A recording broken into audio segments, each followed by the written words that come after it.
Hello everyone. तो आज हम बात करेंगे मंथली करंट अफेयर मई 2021 की। ये monthly one liner current affair है जिसके साथ हमने एक्सप्लेन किया है उस करंट अफेयर को, उसकी हिस्ट्री को, उसके जो बेसिक इंफॉर्मेशन है उसके बारे में हमने एक्सप्लेनेशन में इस क्वेश्चन में दी है।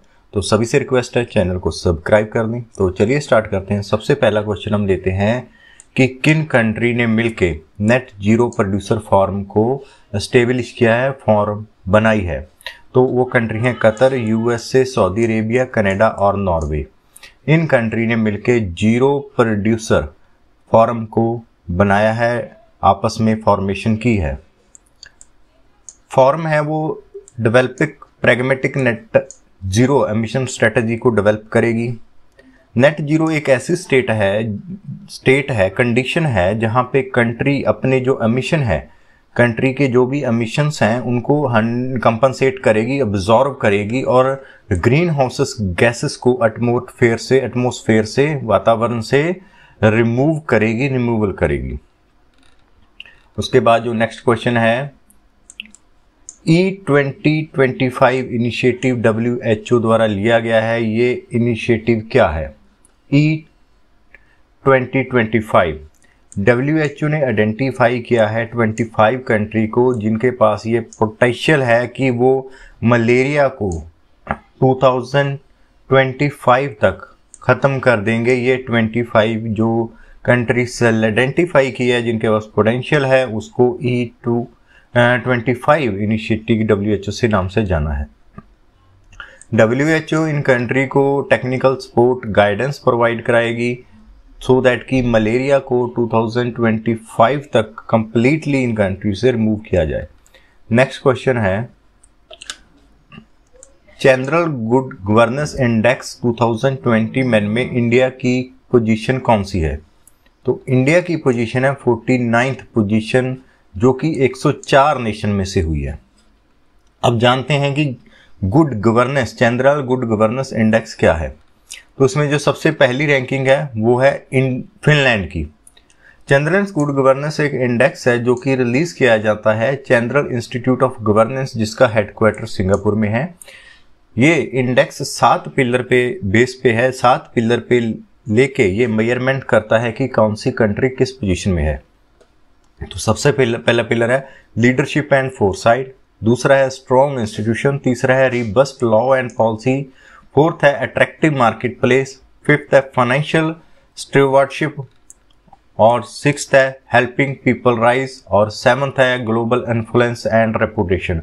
तो इन 7 पैरामीटर के ऊपर ये मेजरमेंट करी जाती है general good governance general institute द्वारा, जो कि गुड गवर्नेंस ऑफ कंट्री को इंडेक्स करता है। तो इंडिया में उसका 49th पोजीशन है 104 कंट्री में से। सबसे पहला रैंक है फिनलैंड का। उसके बाद जो नेक्स्ट क्वेश्चन है, मई डे को दूसरे किस नाम से जाना जाता है? Workers day, international worker day, international labour day. इसको मई डे के नाम से भी जाना जाता है। तो इंटरनेशनल जो लेबर डे है उसको worker day, international worker day, international labour day से जाना जाता है। हर साल 1 मई को मई डे ऑब्जर्व किया जाता है। लेबर डे, मई डे ये ऑनर होता है उन हार्ड वर्किंग पीपल के लिए जो दुनिया भर में है, जो हार्ड वर्किंग लेबर क्लास है उनके लिए लेबर डे सेलिब्रेट किया जाता है। इसका ओरिजिन हुआ था यूनियन मूवमेंट में, जबकि यूनाइटेड स्टेट में 19वीं सेंचुरी में जो स्टार्ट हुई थी उसमें इस लेबर डे का ओरिजिन हुआ था। यूनाइटेड स्टेट और कनाडा में लेबर डे है वो हर साल सेलिब्रेट किया जाता है first Monday on September month का पहला कौन सा भी मंडे आएगा उस दिन यूनाइटेड स्टेट्स एंड कनाडा में ये डे सेलिब्रेट किया जाता है, जो वर्कर कंट्रीब्यूट करते हैं सोसाइटी को उनको ऑनर करने के लिए। नेक्स्ट क्वेश्चन है, रिसेंट स्टडी रिलीज की है global electronic vehicle outlook, issue किया गया है इंटरनेशनल एनर्जी एजेंसी द्वारा। तो किस कंट्री में सबसे ज़्यादा लार्जेस्ट कौन सी कंट्री है जो हाइड्रोजन कार का डिस्ट्रीब्यूशन करती है वर्ल्ड में? हाइड्रोजन कार डिस्ट्रीब्यूटर है इन द वर्ल्ड कौन सी कंट्री है? तो वो कंट्री है south Korea. International energy agency IEA एक इंटरनेशनल इंटर गवर्नमेंटल ऑर्गेनाइजेशन है जो कि स्टेबल हुई 1974 में।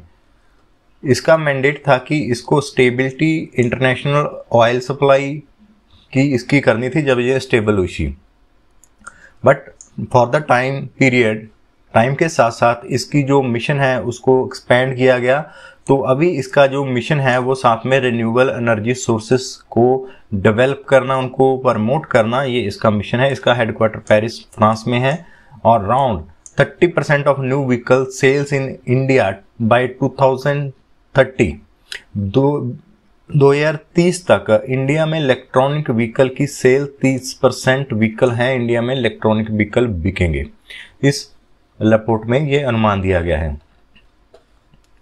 नेक्स्ट क्वेश्चन है कि world's longest pedestrian suspension bridge कहाँ रिसेंटली ओपन किया गया है। वर्ल्ड लॉन्गेस्ट पेडेस्ट्रियन मीन्स पैदल चलने वाला लॉन्गेस्ट सस्पेंशन ब्रिज अभी रिसेंटली में पुर्तगाल में इसको ओपन किया गया है। 516 अरुणा ब्रिज इसका नाम है।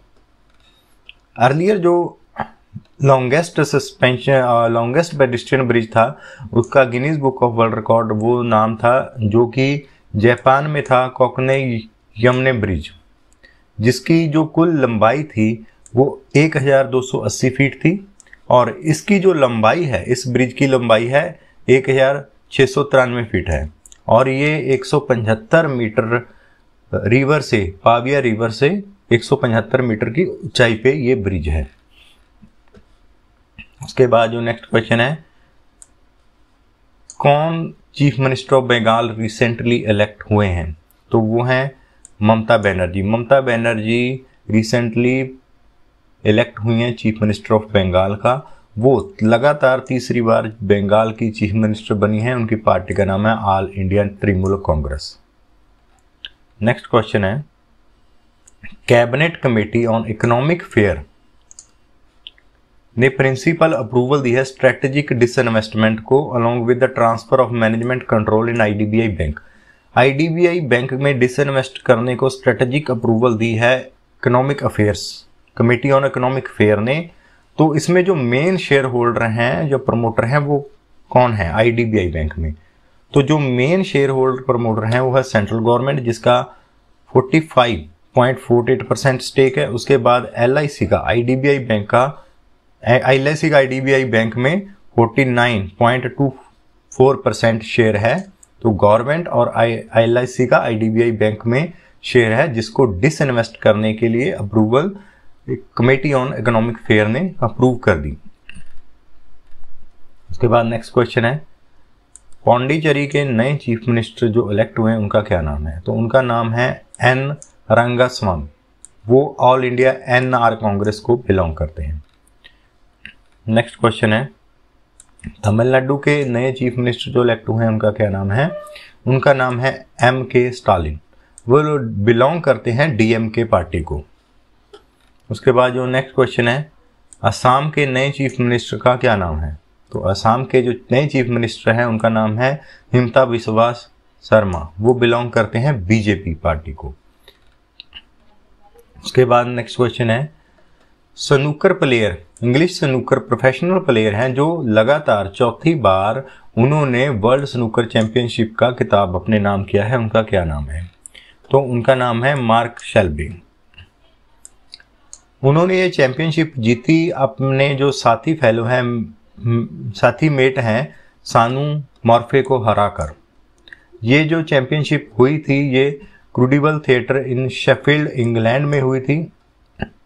इससे पहले शेल्बी ने लगातार 3 बार जो चैंपियनशिप जीती थी वो 2014 में, 2016 में एंड 2017 में वो चैंपियनशिप उन्होंने जीती थी।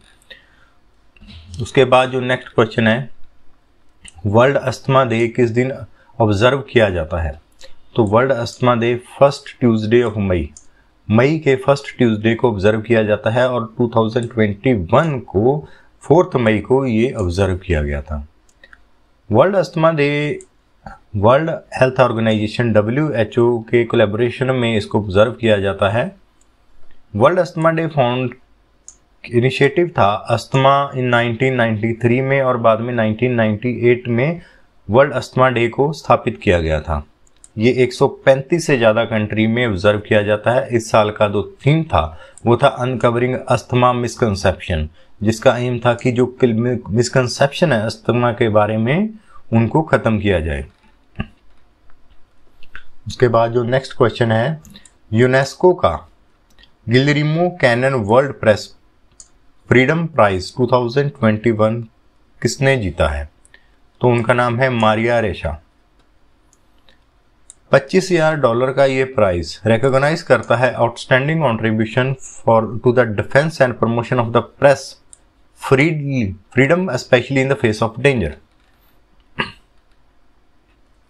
अब उसके बाद जो नेक्स्ट क्वेश्चन है, सुप्रीम कोर्ट की रीसेंट जजमेंट का क्या नाम है जिसमें आर्टिकल 342A इंडियन कॉन्स्टिट्यूशन जो कि इंसर्ट किया गया था उसके मुताबिक central government prolong with the president, अकेली सेंट्रल गवर्नमेंट है वो आइडेंटिफाई करने के लिए एम्पावर है socially and economically backward classes को।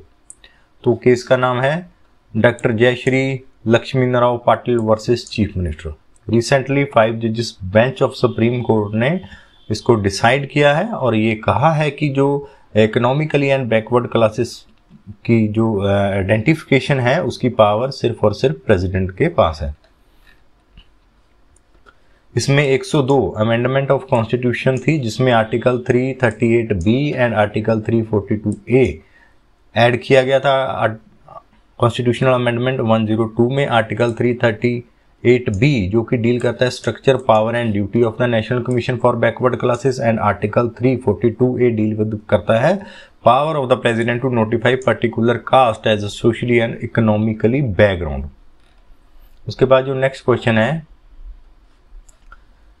उस वुमेन ऑफिसर का क्या नाम है जिसने police force central armed police force border road organisation के तौर पे फर्स्ट वुमेन ऑफिसर ज्वाइन किया है? वो है वैशाली एस आपसे। नेक्स्ट क्वेश्चन है, वर्ल्ड नो टबैको डे किस दिन ऑब्जर्व किया जाता है? तो वर्ल्ड नो टबैको डे 31 मई 2021 को ऑब्जर्व किया गया था। इस साल का थीम था कमिट टू क्विट।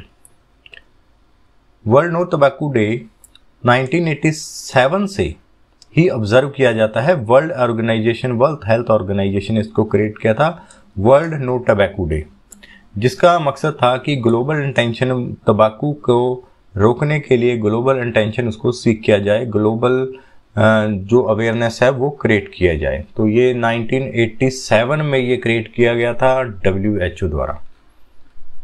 उसके बाद जो नेक्स्ट क्वेश्चन है, रिसेंटली जो स्कीम लॉन्च हुई जिसे कहते हैं PM care for children scheme, इस स्कीम का क्या मोटिव है? तो इस स्कीम का मोटिव है कि जो माइनर बच्चे जिन्होंने कोविड-19 के कारण अपने पेरेंट्स को खो दिया उनको असिस्टेंट प्रोवाइड कराना, ये PM care for children scheme का उद्देश्य है। डाटा कहता है कि 577 जो चिल्ड्रन हैं उन्होंने अपने पेरेंट्स को अब तक खो दिया है कोविड-19 की वजह से। इस स्कीम के तहत उन्हें फ्री एजुकेशन दिया जाएगा, 10 लाख का फंड क्रिएट किया जाएगा जो कि उन्हें 23 की एज के बाद दिया जाएगा। उसके बाद जो नेक्स्ट क्वेश्चन है, कौन सी इंडियन फर्टिलाइजर कंपनी ने नैनो यूरिया को मार्केट में लॉन्च किया है? तो उस फर्टिलाइजर कंपनी का नाम है इंडियन फार्मर फर्टिलाइजर कॉर्पोरेशन, जिसको शॉर्ट में इफको कहते हैं। एक 500 ml नैनो यूरिया है वो 45 kg नॉर्मल यूरिया के इक्वल है। 500 ml जो नैनो यूरिया है वो 240 रुपये का कॉस्ट करेगा और इसके साथ साथ वो फार्मर की जो कॉस्ट है, प्रोडक्शन कॉस्ट है, उसको 15% कम करेगा और कल्टीवेशन यील्ड है वो इंक्रीज करेगा 20% के साथ। तो नैनो यूरिया इफको ने लॉन्च किया है। नेक्स्ट क्वेश्चन है, drug controller general of India ने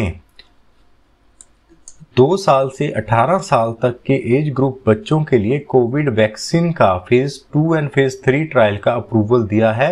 वो कौन सी कोविड वैक्सीन है? तो कोविड वैक्सीन का नाम है कोवैक्सीन। कोवैक्सीन को DCGI ने 2 साल से लेके 18 साल तक के जो वॉलंटियर हैं उनके ऊपर इनके क्लिनिकल ट्रायल की अप्रूवल दी है।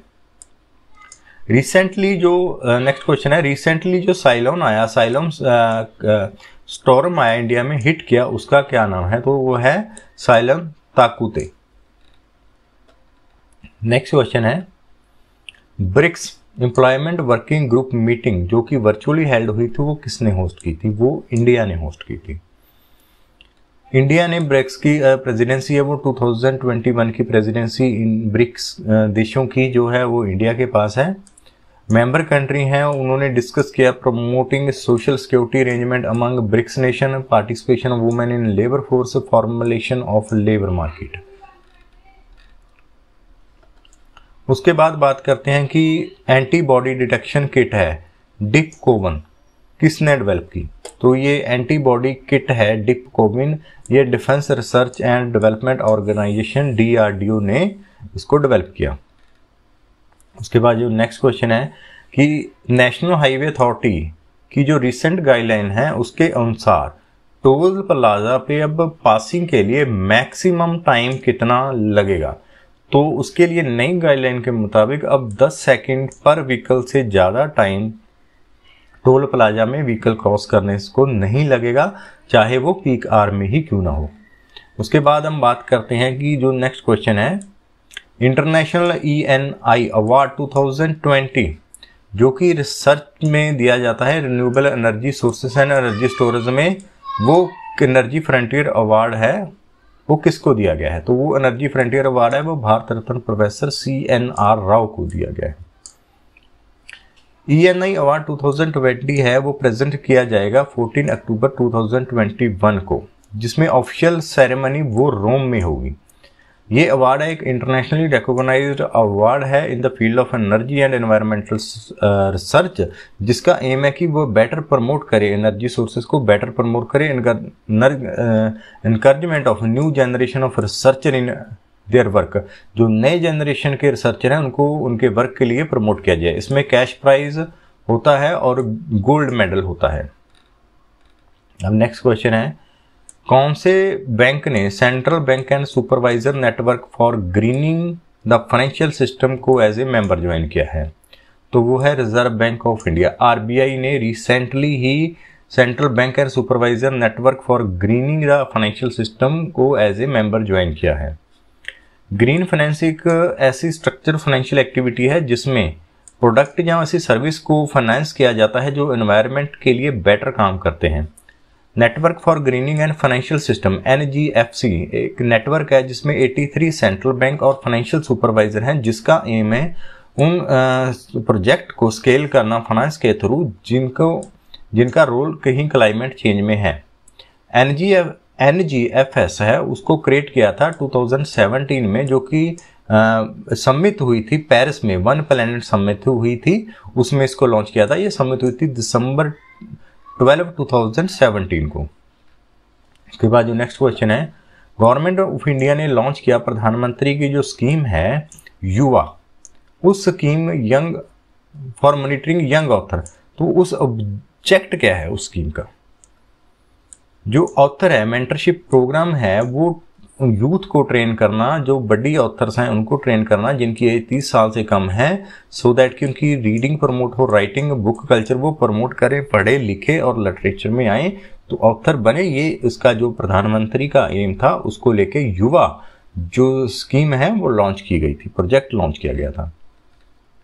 अब नेक्स्ट क्वेश्चन है, 2021 का वर्ल्ड फूड प्राइज किसने जीता? डॉक्टर शकुंतला हरकरण सिंह तलसिद, इन्होंने वर्ल्ड फूड प्राइज है 2021 जीता। वर्ल्ड फूड प्राइज है वो Nobel prize winner Norman Borlaug ने 1986 में क्रिएट किया था और ये वर्ल्ड फूड प्राइज फाउंडेशन द्वारा दिया जाता है।